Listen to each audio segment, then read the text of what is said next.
अस्सलाम वालेकुम स्टूडेंट, कैसे हैं? खैरियत से हैं? ठीक है। अच्छा जी स्टूडेंट, तो आज हमारे पास एक्सरसाइज 1.3 क्लास 11th है। इसके हमने स्टूडेंट पहले जो क्वेश्चन है, क्वेश्चन नंबर 1 2 3 4, वो हमने कर लिए हैं और उसकी वीडियो भी मेरे चैनल पर मौजूद है, वहाँ से आप इजीली देख सकते हैं। और दूसरी बात, आपका जो स्मार्ट सिलेबस है उसके हवाले से बहुत सी न्यूज़ आ रही है कि आज आ रहा है, कल आ रहा है, लेकिन मैंने अपने टिकटॉक अकाउंट पर मेंशन किया है, ठीक है, जो कि हमने एक रिसर्च की है हमारे आइडिया के मुताबिक। जो आपका स्मार्ट सिलेबस है कि कौन कौन से क्वेश्चन कट सकते हैं, वो हमने तैयार किए हैं और वो उसकी मैंने जो वीडियो है वो अपलोड की है, आप वहाँ से इजीली देख सकते हैं। तो बाकी स्टूडेंट, आप कोशिश किया करें कि चैनल को लाइक कमेंट फॉलो शेयर ज़रूर किया करें, ताकि आने वाली जो नई वीडियो है वो आपको इजीली मिलती रहे। तो बाकी उसके अलावा स्टूडेंट, आप लोगों के लिए एक गुड न्यूज़ है, वो ये है कि आपके जो ऑनलाइन क्लासेस हैं वो इंशाल्लाह से स्टार्ट होने जा रही हैं, ठीक है। तो आप ऐसा करें कि कमेंट में जो ऑनलाइन क्लास लेना चाहता है वो मुझे मैसेज कर दे कमेंट में, तो इंशाल्लाह से फिर उसको कम्युनिटी में ऐड कर दिया जाएगा। पेड कम्युनिटी होगी, ठीक है, वहाँ पर आप ऐड होंगे और आपको वहाँ पर लिंक दी जाएगी बाकायदा। आप लिंक से ज़ूम के ऊपर, ज़ूम ऐप है, वहाँ से आप अपनी जो क्लासेस हैं वो इंशाल्लाह ले सकेंगे, ठीक है। और बाकायदा एक टाइम टेबल आपके लिए सेट किया जाएगा, वहाँ से आप इजीली ले सकते हैं ऑनलाइन क्लासेस, ठीक है। तो उसमें आपको अकॉर्डिंग टू स्मार्ट सिलेबस उसी के मुताबिक आपको पढ़ाया जाएगा, और जो इम्पोर्टेंट जो क्वेश्चन होंगे आपके पेपर की तैयारी भी वहीं से कराई जाएगी, ठीक है। और नोट्स भी अवेलेबल होंगे इंशाल्लाह, वो भी आपको मिल जाएंगे। तो चलते हैं अपने क्वेश्चन की तरफ। क्वेश्चन नंबर 5 है आपके पास के सॉल्व द फॉलोइंग इक्वेशन। आपको इक्वेशन दी गई है, इक्वेशन है आपके पास स्टूडेंट के 2z⁴ minus 32 is equal to 0। ये आपके पास इक्वेशन है, इसको आपने सॉल्व करना है। बिल्कुल इजी मेथड, कोई टिपिकल नहीं है, कोई मैंने लंबा चौड़ा काम नहीं किया। शॉर्ट फार्मूला शॉर्ट तरीके से मैं आपको बताऊंगा, ठीक है, ताकि आप इजीली इसको कर सकें। सबसे पहले आपने क्या करना है, यहाँ पर देखें आपके पास 2 कॉमन है, तो यहाँ से मैं 2 को कॉमन लूँगा तो मेरे पास बाकी जो बचेगा z⁴ minus 16 is equal to 0। अब यहाँ से मैंने 2 को कॉमन ले लिया, उसके बाद आपके पास आएगा स्टूडेंट, यहाँ पर ये जो 2 है जब दूसरी साइड पे जाएगा तो ये क्या हो जाएगा, यहाँ पर डिवाइड हो जाएगा, ठीक है। जब ये स्टूडेंट डिवाइड होगा तो आपके पास बाकी क्या बचेगा, z⁴ minus 16 is equal to 0। यहाँ पर आपके पास ये जो 2 है जब दूसरी साइड पे गया तो क्या हो गया, यहाँ पे 0 हो गया स्टूडेंट। तो जब आपके पास ये जो 2 है इधर मल्टीप्लायर, उधर जाके आपके पास क्या हो जाएगा, 0 हो जाएगा। तो यहाँ पर हमारे पास क्या आ जाएगा, आप यहाँ पर ये लिखा हुआ z⁴ माइनस 16, तो सबसे पहले हम इसको क्या लिखेंगे, यहाँ पर आपके पास आ जाएगा z² और फिर इसका स्क्वायर, 2 टू द क्या आ जाएगा 4 माइनस। अब यहाँ पर आपके पास 16 है, इसको मैं लिख सकता हूँ 2 पावर यहाँ पर आपके पास क्या आ जाएगी 4 इज इक्वल टू 0। अब आपने यहाँ पर एक फार्मूला पढ़ा होगा छोटी क्लासों में कि a² minus b² is equal to आपके पास आएगा a minus B into a plus B, ठीक हो गया स्टूडेंट। अब उसके बाद हमारे पास यहाँ पर क्या आ जाएगा, इसको हम लिखेंगे एक बार माइनस में एक बार जमा में, तो हमारे पास यहाँ पे क्या आएगा z² माइनस 4 इंटू, अब यहाँ पर क्या आ जाएगा z² और आपके पास यहाँ पर आएगा सॉरी ये प्लस 4 आ जाएगा, ठीक हो गया, इज इक्वल टू 0। तो अब हम स्टूडेंट यहाँ पर इसको अगेन लिखेंगे कि z² minus 4 is equal to 0 अलहदा से, और z² plus 4 is equal to 0 ये अलहदा से लिखेंगे। तो यहाँ पर आपके पास z² इज इक्वल टू, ये प्लस 4 है, दूसरी साइड पे जाएगा किसका हो जाएगा -4। तो अब हम यहाँ पर लिखेंगे कि z² इज इक्वल टू, अब यहाँ पर इसको मैं लिखता हूँ 4 मल्टीप्लाइड बाय -1। अब आपको पता है कि -1 किसके बराबर है, 4 अयोटा स्क्वायर के। तो जब हम यहाँ पर इसका स्क्वायर रूट लेंगे स्टूडेंट तो आपके पास क्या आ जाएगा +-2 अयोटा, ठीक है। और यहाँ पर हमारे पास क्या आ जाएगा z² इज इक्वल टू, ये इधर आ जाएगा 4, और z इज इक्वल टू आपके पास क्या आएगा, जब हम स्क्वायर रूट लेंगे यहाँ पर तो आपके पास क्या आएगा +-2 आ जाएगा, ठीक है। तो ये आपके पास इसका आंसर है। अब हम चलते हैं स्टूडेंट अपने नेक्स्ट क्वेश्चन की तरफ। तो वो है आपके पास सेकंड जूस है इसी सवाल की कि 3z पावर है जी 5 -243 z इज इक्वल टू 0। अब इसमें हमने क्या करना है, सबसे पहले इसमें देख लें कि आपके पास कॉमन क्या है। हमारे पास कॉमन है 3z, बाकी आपके पास क्या बचेगा, z power 4 minus 81 is equal to 0। अब यहाँ पर आपके पास ये जो 3z है इसको हम लिखेंगे 3z इज इक्वल टू 0, और आपके पास z power 4 minus 81 is equal to 0। अब उसके बाद ये 3 है, दूसरी साइड पे जाएगा, किसका हो जाएगा 0, ठीक है, क्योंकि मल्टीप्लाई हो रहा है, उधर जाके डिवाइड होगा। अब ये z पावर 4 माइनस 81 है, इसको हम किस तरह से लिखेंगे स्टूडेंट, बिल्कुल पहले वाले सवाल की तरह z स्क्वायर और यहाँ पे इसका दोबारा से स्क्वायर माइनस यहाँ पर आपके पास 9 का स्क्वायर इज इक्वल टू 0 आ जाएगा, ठीक है। अब हम इसको लिखेंगे कि आपके पास ये आ जाएगा एक बार माइनस में, ठीक है स्टूडेंट, और हम इसको लिखेंगे z पावर 2 प्लस 9 एक बार प्लस में इज इक्वल टू 0 आ जाएगा। तो अब हम नेक्स्ट इसको लिखेंगे, आपके पास यहाँ पर आएगा कि z square minus 9 is equal to 0। फिर आपके पास था z square plus 9 is equal to 0। अब ये आपके पास क्या आएगा student, z square is equal to 9, यहाँ पर इसका हम स्क्वायर रूट लेंगे तो आपके पास z is equal to plus minus 3 आएगा, ठीक है। और यहाँ पर हमारे पास क्या आ जाएगा, z square is equal to minus 9, और आपको पता है कि z square is equal to 9 iota square, minus की वजह से मैंने लिखा है अयोटा स्क्वायर। तो जब हम इसका हम यहाँ पे स्क्वायर रूट लेंगे, यहाँ पर भी हम plus minus under root 9 iota square, तो आपके पास z क्या आ जाएगा स्टूडेंट, प्लस माइनस 3 अयोटा आ जाएगा। तो ये आपके पास क्या है, इसका आंसर है। उसके बाद हम चलते हैं अपने नेक्स्ट क्वेश्चन की तरफ स्टूडेंट। तो वो है आपके पास थर्ड जुज़ है इसी क्वेश्चन के स्टूडेंट, बिल्कुल आसान है स्टूडेंट। अगर वीडियो आपको अच्छी लगे तो लाइक कमेंट फॉलो शेयर ज़रूर किया करें। उसके बाद देखिए हमारे पास है जी कि थर्ड जुज़ है बिल्कुल आसान, 5z power 5 minus 5z is equal to 0। अब इसमें हमारे पास यहाँ पर सबसे पहले हमने क्या करना है, कॉमन लेना है। किसको कॉमन लेना है, 5z into z power 4 minus 1 is equal to 0। अब हम इसको लिखेंगे 5z इज इक्वल टू 0।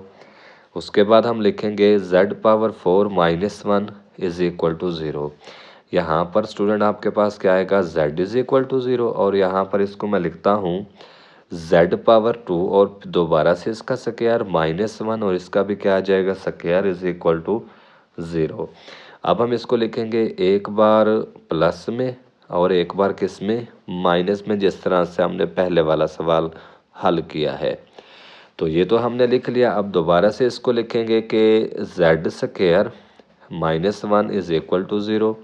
फिर हमारे पास आएगा कि z square plus 1 is equal to 0। अब यहाँ पर आपके पास z square is equal to minus 1, और आपको पता है कि माइनस 1 किसके बराबर है स्टूडेंट, अयोटा स्क्वायर के। अब हम यहाँ पर इसका स्क्वायर रूट लेंगे तो z is equal to plus minus iota आ जाएगा, ठीक हो गया स्टूडेंट। उसके बाद हमारे पास यहाँ पर क्या आ जाएगा, इसको जब हम सिंप्लीफाई करेंगे z square is equal to 1, इसका हम यहाँ पे स्क्वायर रूट लेंगे तो आपके पास क्या आ जाएगा, z is equal to plus minus 1 आ जाएगा, ठीक हो गया स्टूडेंट। तो ये आपके पास इसका आंसर है, ठीक है। मैं इसको लास्ट में लिख भी दूं कि हैंस आपके पास क्या आ जाएगा, z इज इक्वल टू आपके पास यहाँ पर क्या आ जाएगा स्टूडेंट 0, और आपके पास क्या आ जाएगा यहाँ पे कि z square z is equal to plus minus 1 और z is equal to plus minus aorta. तो ये आपके पास क्या है, इसका आंसर है। तो हम अपने नेक्स्ट क्वेश्चन की तरफ चलते हैं स्टूडेंट। हमारे पास इसी सवाल की चौथी जुज़ है। उसमें देखें कि हमारे पास है z पावर है जी student 3 minus 5z square plus z minus 5 is equal to 0। अब यहाँ पर देखें स्टूडेंट, हमने क्या करना है, सबसे पहले इन दोनों से अगर आप लोग गौर करें तो यहाँ पर हमारे पास क्या कॉमन है स्टूडेंट, जेड स्क्वायर कॉमन है। तो हमारे पास क्या आ जाएगा, z-5।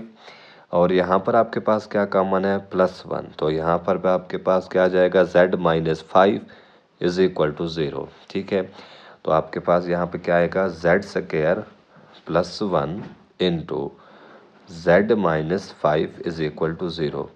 तो ये आपके पास स्टूडेंट क्या आ जाएगा, यहाँ पर इसको हम लिखेंगे कि z² +1 इज इक्वल टू 0, जिस तरह से पिछले सवाल में हमने लिखा है, और z-5 इज इक्वल टू 0। ठीक है, अब ये हमने लिख लिया। अब हम क्या करेंगे स्टूडेंट, यहाँ पर ये z इज इक्वल टू 5, एक ये आंसर आएगा आपके पास, और दूसरा z² इज इक्वल टू -1। अब हम -1 को क्या लिखेंगे, अयोटा। साफ ज़ाहिर है, पिछले सवाल में भी हमने किया है, z² is equal to aorta. और आपके पास यहाँ पर मैं लिख दूँ कि z की वैल्यू क्या आएगी, जब हम स्क्वायर रूट लेंगे, स्क्वायर ख़त्म हो जाएगा, प्लस माइनस अयोटा। एक आपके पास आंसर ये बनेगा और दूसरा आपके पास आंसर ये बनेगा स्टूडेंट। ठीक है, तो ये आपके पास क्या आ गया, इसका एक सिंपल सा आंसर आ गया है। तो अब हम चलते हैं स्टूडेंट अपने नेक्स्ट जूस की तरफ, इसी सवाल की है जी। तो वो है आपके पास, इस सवाल की है स्टूडेंट 5वीं जूस। ठीक है, बिल्कुल आसान है, कोई मुश्किल नहीं है। अब इसमें देखें, आपके पास यहाँ पर है, ये है स्टूडेंट आपके पास इस सवाल के क्वेश्चन की, बिल्कुल आसान, कोई मुश्किल नहीं है स्टूडेंट। आप वीडियो को लाइक कमेंट फॉलो शेयर ज़रूर किया करें स्टूडेंट, और ऑनलाइन क्लासेस स्टार्ट हो रही हैं, आप उसको भी जल्दी से ज्वाइन किया करें। ठीक है, अब यहाँ पर 4z⁴ -25 z² और -21 इज इक्वल टू 0। ठीक है स्टूडेंट, अब यहाँ पर आपके पास क्या आ जाएगा, सबसे पहले आपने क्या करना है, यहाँ से स्टूडेंट मैं इसको लिखता हूँ, यहाँ पर आपके पास ये क्या आ जाएगा, 4z आपके पास क्या लिखा हुआ है स्टूडेंट, यहाँ पर 4 -25 z² -21 इज इक्वल टू 0। अब यहाँ पर मैं लिखता हूँ a is equal to 4, b is equal to -25 और c इज इक्वल टू आपके पास है -21। अब आपने जब छोटी क्लासों में पढ़ा था मैट्रिक में कि बाय यूजिंग क्वाड्रेटिक फार्मूला, आपके पास स्टूडेंट क्वाड्रेटिक फार्मूला क्या होता था, आपने मैट्रिक में पढ़ा था, वो होता था आपके पास के z इज स्क्वायर। ठीक है, z² इज इक्वल टू, यहाँ पर आपके पास -b प्लस माइनस, यहाँ पर आपके पास क्या आ जाएगा, b² -4ac, इसका क्या आएगा आपके पास √ डिवाइडेड बाई आपके पास क्या आएगा 2 है। ये आपके पास फार्मूला था। अब हमने सिंपल इसमें क्या करना है, माइनस इंटू बी किसके बराबर है, -25 के, प्लस माइनस आपके पास क्या आएगा -25 और इसका क्या आ जाएगा स्क्वायर, -4 इंटू आपके पास क्या आ जाएगा, यहाँ पे a किसके बराबर है स्टूडेंट, 4 के बराबर है, और c किसके बराबर है आपके पास -21 का स्टूडेंट। तो यहाँ पर क्या आएगा हमारे पास -21 आ जाएगा। उसके बाद देखें स्टूडेंट, नेक्स्ट हमारे पास इसमें ये इसका आपके पास स्क्वायर रूट, और यहाँ पर 2 इंटू क्या आ जाएगा 4 आ जाएगा। ठीक है स्टूडेंट, तो अब हम इसके सिंप्लीफिकेशन करेंगे, मल्टीप्लिकेशन करेंगे, तो आपके पास यहाँ पर क्या आएगा 25 माइनस माइनस प्लस हो जाएंगे, और 25 का स्क्वायर आपके पास क्या आएगा 625, माइनस माइनस क्या हो जाएगा प्लस, 4 4 ज़ा 16, और 16 को आप 21 के साथ मल्टीप्लाई करेंगे तो आपके पास क्या आएगा 36 आ जाएगा। उसके बाद 4 2 दा क्या आ जाएगा 8 स्टूडेंट। ठीक हो गया। अब हम क्या करेंगे 25 प्लस माइनस 625 को ऐड करेंगे 336 के साथ, तो आपके पास क्या आएगा 961, और साथ में इसका क्या आ जाएगा स्क्वायर रूट डिवाइडेड बाई 8। अब आपने क्या करना है, कैलकुलेटर को यूज़ करना है। जब आप इसका स्क्वायर रूट निकालेंगे 25 प्लस माइनस, तो इसका आंसर आपके पास क्या आ जाएगा 31 डिवाइडेड बाई 8, और ये किसके बराबर है z² के। बिल्कुल आसान है स्टूडेंट, मैंने मैट्रिक वाला फार्मूला यूज़ किया है। तो आपके पास यहाँ पर क्या आएगा, एक बार इसको लिखेंगे z² को 25 प्लस 31 डिवाइडेड बाई 8, फिर हम इसको लिखेंगे z² is equal to 25 minus 31 divided by 8। तो यहाँ पर आपके पास बाकी कितने बचेंगे स्टूडेंट, -6 डिवाइडेड बाई 8। इसको हम डिवाइड करेंगे तो आपके पास क्या आएगा, -3/4 आ जाएगा। ठीक हो गया स्टूडेंट। तो यहाँ पर आपके पास क्या है, ये जेड स्क्वायर। इसका जब हम स्क्वायर रूट लेंगे तो यहाँ पर आपके पास क्या आ जाएगा student, z is equal to plus minus, ठीक है, 3 अयोटा। 3 अयोटा कैसे है, यहाँ पर इसका क्या था, माइनस था, और ये इसके साथ अंडर रूट स्टूडेंट आज सिर्फ किसके ऊपर आएगा, 3 के ऊपर, अयोटा के ऊपर नहीं लिखना। और 4 का अंडर रूट क्या आ जाएगा, ओनली 2। ठीक है स्टूडेंट। तो अब यहाँ पर आ जाए, इसको हम सिंप्लीफाई करते हैं। Z square is equal to 25 और 31 कितने हो जाएंगे, 56 डिवाइडेड बाई 8। इसको हम डिवाइड करेंगे तो ओनली क्या आ जाएगा, 7। 8 7 तक कितना आता है, 56। तो आपके पास आएगा Z square is equal to 7। तो जब हम इसका हम स्क्वायर रूट लेंगे तो आपके पास क्या आ जाएगा, z is equal to plus minus 7 और साथ में इसका क्या आ जाएगा, अंडर रूट। तो ये आपके पास क्या है स्टूडेंट, इसका सिंपल आंसर है। तो अब हम चलते हैं स्टूडेंट नेक्स्ट अपने को इसी सवाल की जो है छठी जुज है। ठीक है स्टूडेंट। तो हमारे पास ये क्या आ जाएगी, आपके पास है z⁻³ plus Z square plus z plus 1 is equal to 0। अब यहाँ पर आपके पास इनमें से देखें कि आपके पास कॉमन क्या है। हमारे पास कॉमन क्या है स्टूडेंट, यहाँ से आपके पास जेड स्क्वायर कॉमन है, तो क्या आएगा आपके पास z प्लस 1, यहाँ पर प्लस 1 कॉमन है, z plus 1 is equal to 0। आपके पास आ जाएगा Z square plus 1 into, pair form में लिखेंगे z plus 1 is equal to 0। अब उसी तरह से बिल्कुल पुराने मेथड की तरह z plus 1 is equal to 0, z plus 1 is equal to 0। ये आपके पास क्या आ जाएगा, z is equal to -1, plus 1 है दूसरी साइड पे मूव होगा, और ये आपके पास आएगा z square is equal to -1। अब आपको ऑलरेडी पता है कि -1 किसके बराबर है, अयोटा स्क्वायर के। दोनों तरफ स्क्वायर रूट लेंगे, z is equal to plus minus aorta. ठीक है स्टूडेंट। तो ये आपके पास आंसर है। अगर आपको स्टूडेंट वीडियो अच्छी लगे तो लाइक कमेंट फॉलो शेयर ज़रूर किया करें स्टूडेंट। ठीक है, और दुआओं में याद रखा करें, इस चैनल को फॉलो ज़रूर किया करें। ठीक है स्टूडेंट, आज के लिए इतना ही। तो बाकी इंशाल्लाह नेक्स्ट वीडियो में क्वेश्चन सॉल्व आउट करेंगे। तो अल्लाह हाफिज़।